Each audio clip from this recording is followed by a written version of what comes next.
Le gouvernement du Bénin, sous l'impulsion du chef de l'État, le président Patrice Talon, a initié un ambitieux programme d'action.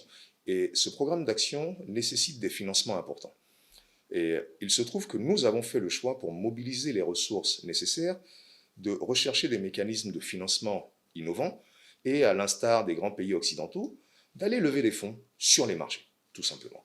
Alors, comprenez bien que les investisseurs aujourd'hui qui se trouvent à Hong Kong, à Singapour, à Genève, Londres ou à New York, et qui historiquement ne connaissaient pas le Bénin, ont besoin d'être rassurés. Ils ont besoin de s'appuyer sur un tiers de confiance qu'ils connaissent, comme Fitch ou Moody's ou S&P, qui leur dit « Attention, les fondamentaux de l'économie du Bénin sont sains, vous pouvez sereinement miser sur ce pays sur 10 ans, 11 ans ou 31 ans, comme ça a été le cas au début de ce mois. » Cela va nous permettre donc de mobiliser des ressources supplémentaires, effectivement, pour financer le programme d'action du gouvernement, pour relancer l'économie et poursuivre notre croissance.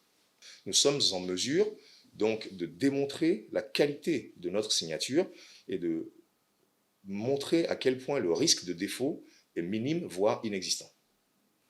Les perspectives sont bonnes pour le Bénin, parce que la note qui a été attribuée est une note B qui confirme la résilience des fondamentaux de notre économie face au double choc de la fermeture des frontières du Nigeria et de la Covid-19.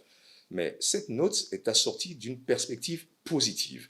La perspective précédente était stable, ce qui veut dire qu'on ne va ni s'améliorer ni empirer. Mais aujourd'hui, l'agence de notation a assorti notre note d'une perspective positive, ce qui veut dire qu'ils ont confiance qu'à court et moyen terme, l'économie va poursuivre sa croissance et que la situation va s'améliorer.